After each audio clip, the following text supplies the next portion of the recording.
Hola a todos, mi nombre es Laura Valentina López Valencia y hoy les vengo a hablar del protocolo primero adicional a los 4 convenios de Ginebra, sus aplicaciones, alcances y los comentarios del CICR del 8 de junio de 1977.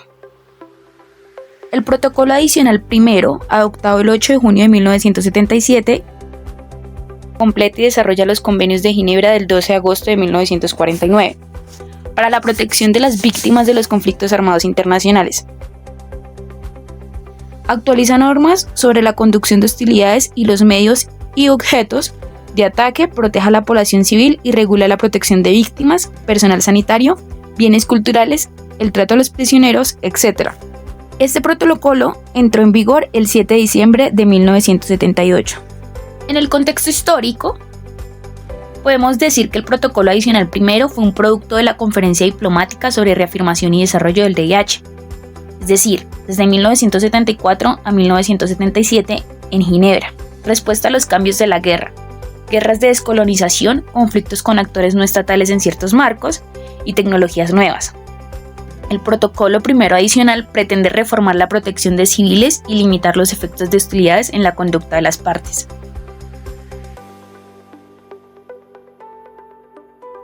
Para hablar de la estructura del protocolo primero adicional de los 4 convenios de Ginebra, podemos decir que basa del título primero al tercero, donde habla de las disposiciones generales y definiciones, del artículo 48 al 58, que habla de la protección civil, es decir, el principio de distinción, el artículo 51, que habla de la protección contra ataques indiscriminados, obligaciones para distinguir entre civiles y combatientes, el artículo 52, que habla de la protección de bienes de carácter civil, el artículo 57, que es la precaución en las conducciones de hostilidades, es decir, es la obligación de tomar todas las precauciones para evitar o reducir daños a civiles, y el artículo 85 al 90, que son las infracciones graves y mecanismos como la Comisión Internacional de Investigación de los Hechos.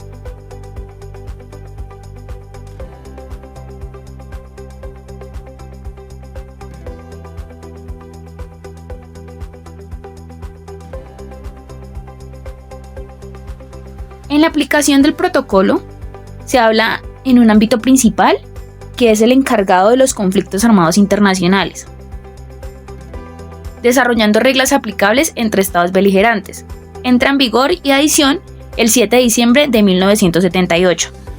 Ahora bien, para hablar del estado de ratificación, cabe resaltar que la gran mayoría de los estados han aceptado este protocolo. Sin embargo, algunos estados importantes no lo han ratificado o no lo han firmado. Por ejemplo, Estados Unidos no ratificó, Israel e India no firmaron inicialmente y varios otros firmaron pero no ratificaron.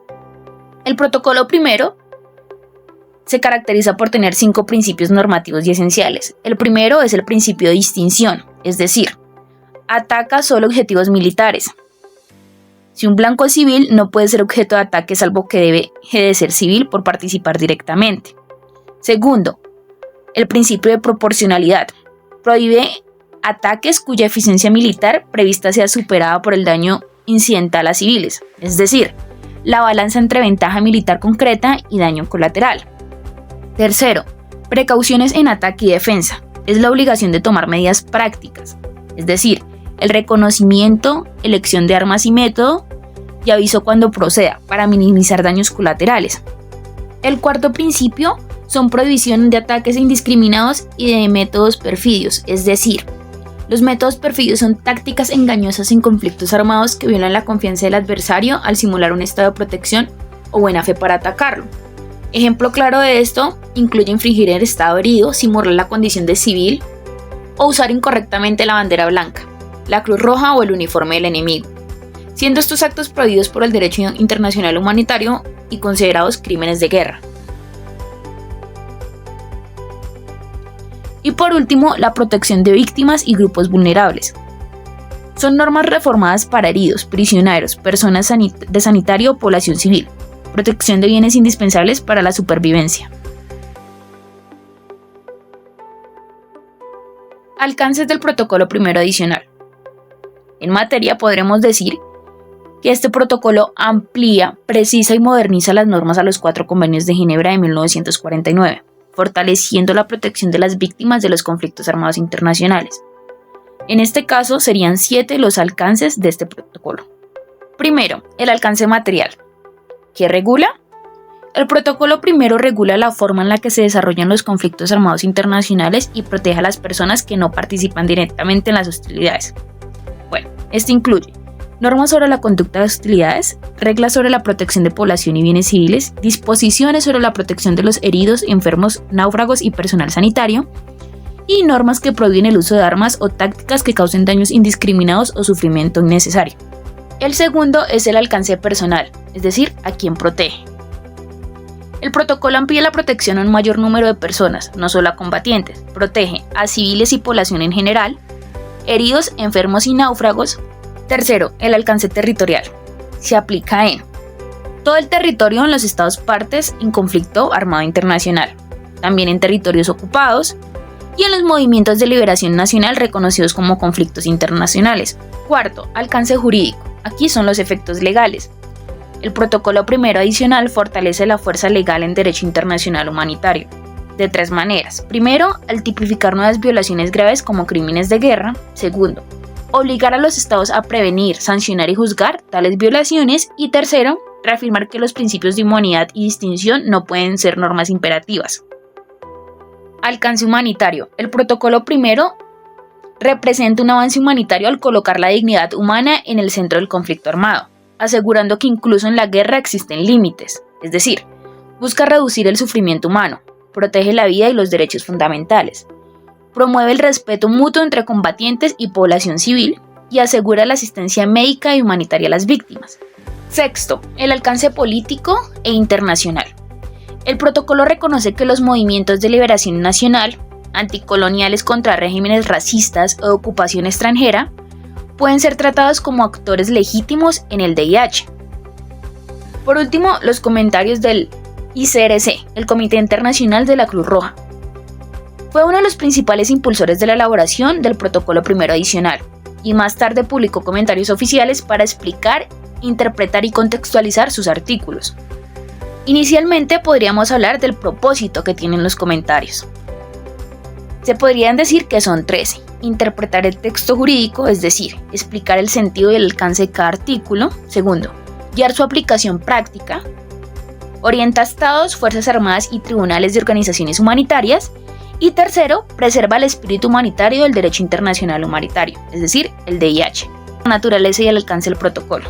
Su finalidad es adaptar al DIH a las nuevas realidades de la guerra moderna y reafirmar el principio de humanidad. Se habla de una protección de la población civil. Considera que esta parte es uno de los mayores avances del DIH moderno. Reafirma el principio de distinción como la piedra angular del derecho de los conflictos armados. Comenta también la protección de los heridos, enfermos y personal médico. Explica que el protocolo primero extiende la protección de los convenios primero y segundo a todas las víctimas del conflicto. Da un reconocimiento a los movimientos de liberación nacional, apoyando la inclusión del artículo 1.4 que extiende la aplicación del protocolo a guerras de liberación nacional. Comenta la limitación de los métodos y medios de combate. Destaca que el protocolo primero adicional prohíbe armas que causen sufrimiento innecesarios, ataques al medio ambiente y represalias contra civiles o bienes civiles. También comenta la responsabilidad penal y las sanciones. Resalta que el protocolo primero introduce por primera vez a la noción moderna de violencia grave como un crimen de guerra internacionalmente punible. Y por último, otro de los puntos que se comentó fue la difusión y enseñanza del DIH. Insiste que la eficacia del protocolo depende de su difusión. Los estados deben incluir la enseñanza del DIH en la formación militar, policial y educativa. En Colombia, el protocolo adicional primero a los 4 convenios de Ginebra está en Colombia a través de la Ley 171 de 1994, que es la norma interna que incorpora y ratifica dicho tratado internacional. Colombia ratificó el protocolo primero en 1993 y la ley correspondiente entró en vigencia poco después. ¿Por qué la ley? Colombia ratificó el protocolo adicional primero en 1993 a través de la Ley 171 de 1994, como ya lo había mencionado anteriormente. La ratificación de un tratado internacional convierte en las normas del tratado en partes del derecho interno del país, lo que significa que el Estado debe cumplirlas y hacerlas cumplir. ¿Desde cuándo está regulada? Está regulada en Colombia desde 1994, cuando la ley se convirtió en la Ley de la República. Esto significa que sus normas sobre la protección de las víctimas de conflictos armados internacionales forman parte de la legislación colombiana desde esa fecha. ¿Y qué estableció el protocolo? Amplió la protección de la población civil y el personal médico, militar y civiles en los conflictos armados internacionales, estableciendo reglas más detalladas sobre los derechos y deberes de las partes en conflicto.